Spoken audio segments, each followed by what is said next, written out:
چین کی ایک جدید اور ابھرتی ہوئی معاشی طاقت ہے جسے مغرب ایک خطرے کے طور پر دیکھتا ہے۔ ایک ہی مسئلے پر متعدد کہانیوں کے ذریعے پروپیگنڈا بڑھایا جاتا ہے۔ امریکہ اور چین کی سر جنگ اور ٹیکنالوجی وار کے خطے کے لیے بھی درد سر بنی ہوئی، اور یہ کسی بھی وقت بڑے بحران کو جنم دے سکتا ہے۔ امریکہ اور روس کے تنازع کا یوکرین پہلے ہی شکار ہو چکا ہے، لگتا ہے اگلی باری تائیوان کی ہو۔ خواتین کو جو ہے وہ بانجھ کیا جا رہا ہے، یا ان کو جو ہے وہ ابورشن کروائے جا رہے ہیں، ان کی تعداد کو کم کیا جا رہا ہے۔ السلام علیکم، میں ہوں ڈاکٹر حسن جاوید اور آپ دیکھ رہے ہیں دی وائٹ مینیفیسٹو۔ آج ہم ذرا تھوڑا سا ڈفرینٹ ٹاپک کو ڈسکس کریں گے جس کے بارے میں کافی کنفیوژن پائی جاتی ہے۔ اس کنفیوژن کو دور کرنے کی کوشش کریں گے اور یہ سمجھنے کی کوشش کریں گے کہ عالمی جنگ اور الزامات میں فرق کیا ہوتا ہے۔ آج ہم چین پر بات کرتے ہیں۔ چین کی ایک جدید اور ابھرتی ہوئی معاشی طاقت ہے جسے مغرب ایک خطرے کے طور پر دیکھتا ہے۔ چین ٹیکنالوجی میں جس تیزی سے ترقی کر رہا ہے، امریکہ اسے اپنے لیے بڑا خطرہ محسوس کرتا ہے۔ چین امریکہ کے درمیان ٹیکنالوجی یا چپ وار کسی سے چھپی ہوئی نہیں ہے۔ یہی چپ وار جس کی بنیاد پر امریکہ نے ہواوے پر پابندی سمیت چین پر کافی سینکشن بھی لگائیں۔ امریکہ نہیں چاہتا کہ چین کسی بھی طرح امریکہ سے ٹیکنالوجی میں آگے نکل جائے، اور چین امریکہ کو اس حوالے سے اپنا سب سے بڑا حریف سمجھتا ہے، اور اپنے اتحادی اور نیچے لگے ممالک کو بھی چین کے خلاف استعمال کرنا چاہتا ہے۔ اور امریکہ کھل کر کہتا ہے کہ چین ہی ہے جو ورلڈ آرڈر کو بدلنے کی صلاحیت رکھتا ہے، اور یہ بھی کہا کہ چین یہ خواہش بھی رکھتا ہے، اور اس حوالے سے امریکی اور مغربی میڈیا کا بھی بھرپور استعمال کیا جاتا ہے۔ کرونا وبا کے دور میں بھی امریکہ اور چین کے درمیان لفظی جنگ سب کے سامنے تھی، اور دونوں ممالک کے درمیان تجارتی جنگ بھی کب سے جاری ہے۔ اگر مغربی میڈیا کو بغور مطالعہ کیا جائے تو یہ چین کو رگڑا لگانے کا کوئی موقع ہاتھ سے نہیں جانے دیتا، اور سب سے زیادہ انسانی حقوق کی بنیاد بنایا جاتا ہے۔ مغربی میڈیا میں چین پر تنقید کا ایک عام ذریعہ سنکیانگ کی خود مختار علاقے اور ایغور کا مسئلہ ہے۔ مغربی میڈیا نے تاثر پیدا کرنے میں کامیاب رہا کہ چین اپنے ایغور آبادی پر ظلم کر رہا ہے۔ اب یہاں میں ایغور کی بات کر رہا ہوں تو اس کو اورگری بھی کہتے ہیں، ایغور بھی کہتے ہیں، ویگور بھی کہتے ہیں، اور امریکن ایکسنٹ میں اکثر ویگور بولا جاتا ہے، لیکن ہم یہاں پر ایغور استعمال کریں گے آپ کی آسانی کے لیے، اور ایغور مسلم سے آپ یا ایغور مسلمانوں سے آپ اس بات کو یاد رکھیں۔ اب رہی بات، جیسے میں آپ کو بتا رہا تھا کہ چین اپنی ایغور آبادی پر ظلم کر رہا ہے۔ یہ دعویٰ اتنی بار کیا جا چکا کہ امریکہ اور یورپ کے شہری ایغور کے بارے میں مغربی میڈیا کے تمام دعووں کو درست مانتے ہوئے چین کو مورد الزام ٹھہراتے ہیں۔ اچھا، اقوام متحدہ نے بھی باوثوق انورٹڈ کاماز لگائیے، باوثوق اطلاعات کی بنیاد پر اپنی ایک رپورٹ میں دعویٰ کیا تھا کہ ایغور عوام کو تفریق امیز قید و بند اور اذیت کا نشانہ بنایا جا رہا ہے، اور کہا گیا کہ چین کا یہ تفریق امیز سلوک انسانیت کے خلاف جرائم کی مترادف ہے۔ رپورٹس میں کہا گیا کہ سنکیانگ میں ایغور اور مسلم گروپوں کی دیگر افراد کو سن 2017 سے 2019 تک ممکنہ طور پر اس کے بعد بھی ان کے بنیادی حقوق سے محروم رکھا جائے گا۔ رپورٹ میں یہ بھی دعویٰ کیا گیا کہ ان افراد کے ساتھ اذیت یا غلط سلوک بشمول جبراً طبی علاج اور مشکل حالات میں قید و بند میں رکھنے کے الزامات درست اور معتبر ہیں۔ اس کے علاوہ Amnesty international, human rights watch اور دیگر گروپوں کی جانب سے ایک لمبے عرصے سے چین پر سنکیانگ خطے میں 10 لاکھ سے زیادہ ایغور افراد کو قید میں رکھنے کے الزامات عائد کیے جا رہے ہیں، اور مغربی میڈیا میں اس کی بھرپور کوریج بھی کی جاتی رہی۔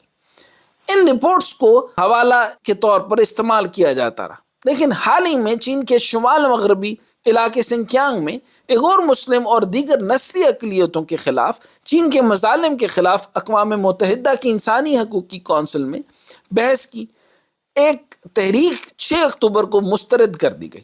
حالانکہ کونسل کا کہنا تھا کہ سنکیانگ میں اقلیتوں کے خلاف جس بڑے پیمانے پہ مظالم ہو رہے ہیں جو انسانیت کے خلاف جرائم کے مترادف ہیں، جنیوا میں اقوام متحدہ کی انسانی حقوق کونسل کے تقریباً 47 اراکین میں سے 17 نے بحث کرنے کے حق میں ووٹ دیا، جبکہ 19 نے اس کے خلاف ووٹ، اور 11 ممالک اس میں حصہ ہی نہیں لیا، جس کی وجہ سے مغربی ممالک کی طرف سے پیش کردہ تحریک مسترد ہو گئی۔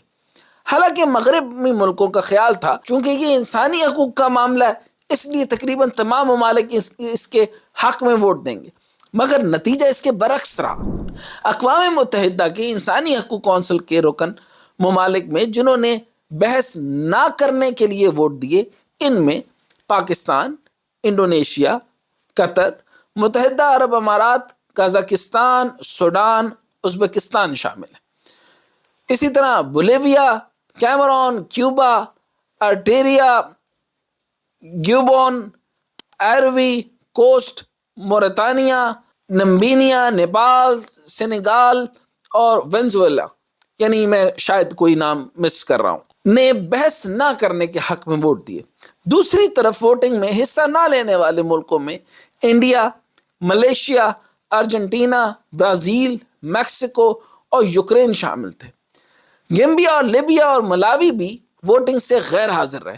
چین کی طرف سے اس ووٹنگ اور اس کے نتیجے کو ترقی پذیر ملکوں کے لیے فتح قرار دیا گیا۔ چین کی طرف سے کہا گیا کہ یہ سچائی اور انصاف کی فتح ہے۔ انسانی حقوق کو جھوٹ کا پہاڑ بنانے اور دیگر ملکوں کے داخلی معاملات میں مداخلت کرنے یا ان پر قابو پانے اور انہیں ڈرانے، دھمکانے اور ان کی تحقیر کرنے کے لیے استعمال نہیں کیا جانا چاہیے۔ چین کے ترجمان نے کہا کہ واشنگٹن کے کچھ مغربی ممالک نے سنکیانگ کو افواہیں پھیلانے اور پریشانی پیدا کرنے کے لیے استعمال کیا۔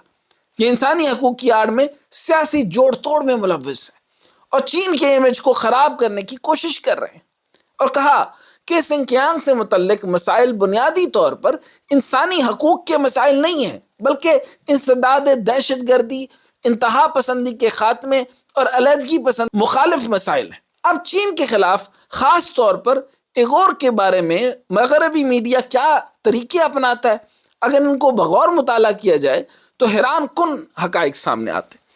کسی طرح مغربی میڈیا اور ایغور پر ظلم و ستم کے معاملے پر پروپیگنڈا کرتا ہے۔ مغربی میڈیا ایغور کے بارے میں دعویٰ کرنے کے لیے نام نہاد لیک شدہ دستاویزات کا استعمال کرتا ہے۔ اسی طریقے سے کہانیوں کی تائید کے لیے انسانی حقوق کے گروپوں کی رپورٹوں کا حوالہ دیتا ہے۔ مغربی تھنک ٹینکس اور یونیورسٹیاں بھی ایغور کے بارے میں رپورٹس تیار کرتی ہیں۔ اقوام متحدہ کی رپورٹس کو بھی مغربی میڈیا پروپیگنڈا کے لیے استعمال کرتا ہے۔ سنکیانگ کے بارے میں مغربی حکومتوں کے دعووں کا حوالہ دیا جاتا ہے۔ سنکیانگ میں حراستی کیمپوں کے اندر فرسٹ ہینڈ اکاؤنٹس کے دعووں کا استعمال کیا جاتا ہے۔ چین میں غیر ملکی صحافیوں کے ذریعے الفاظ کا استعمال کرتے ہوئے سنکیانگ کے بارے میں ایسے دعوے کیے جاتے ہیں جنہیں عام پبلک حقیقت سمجھتی ہے۔ حراستی مراکز کے بارے میں دعوے کرنے کے لیے جلا وطن ایغور کا استعمال بھی کیا جاتا ہے، یعنی یہاں سے جو جلا وطن ہو کر کچھ لوگ کافی زیادہ تر تعداد میں نے خود امریکیوں سے ملا، اور جلا وطن ایغور جو ہیں وہ مختلف انٹرویوز کے اندر کمنٹ دیتے ہیں کہ ہمیں 12 سال سے 15 سال سے وہاں سے نکالا گیا، لیکن اصل وجہ نہیں بتاتے۔ اسی طرح ایک ہی مسئلے پر متعدد کہانیوں کے ذریعے پروپیگنڈا بڑھایا جاتا ہے اور ان کہانیوں کو سوشل میڈیا پر بھرپور طریقے سے پھیلایا جاتا ہے۔ اگر دیکھا جائے تو مغرب یا امریکہ کے لیے مسئلہ انسانی حقوق کا نہیں، بلکہ اصل مسئلہ طاقت اور دنیا پہ حکمرانی کا ہے، اور تیزی سے ابھرتا چین انہیں اپنی اجارہ داری کے لیے خطرے کی علامت نظر آتا ہے۔ چین کا بیلٹ اینڈ روڈ انیشیٹو کھربوں ڈالر کا تیزی سے آگے بڑھتا ہوا عالمی مواصلاتی ترقیاتی منصوبہ ہے، جس میں پاکستان کا سی پیک بھی شامل ہے۔ BRI جس میں 71 ممالک پہلے تھے اور اب تقریباً 2023 تک 140 ممالک ہو چکے ہیں، بڑی طاقتوں اور خاص کر امریکہ کی بے چینی کا سبب بن رہا ہے۔ امریکہ اور مغربی میڈیا یہ تاثر دینے کی کوشش کرتا ہے یا پھر مغربی ممالک کی تشویش کا اظہار کرتا ہے کہ یہ منصوبہ موجودہ عالمی سلامتی اور معاشی نظام کو درہم برہم کر دے گا۔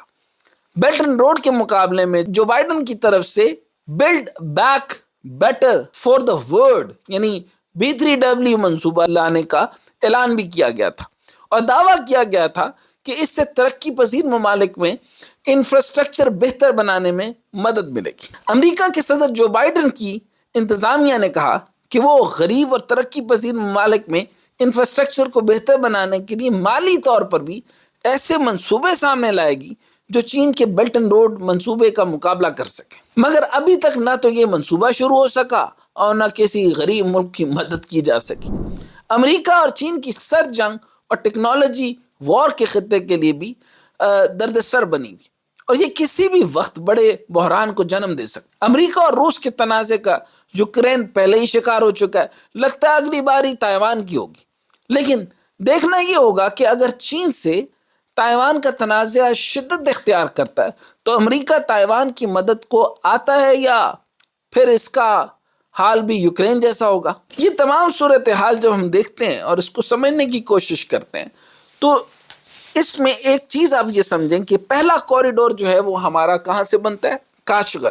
جو کاشغر یعنی گلگت بلتستان کی سائڈ سے دیکھیں تو اس کا سب سے پہلا صوبہ جو ہے وہ سنکیانگ ہے اور اس کے ساتھ اورمچی ہے۔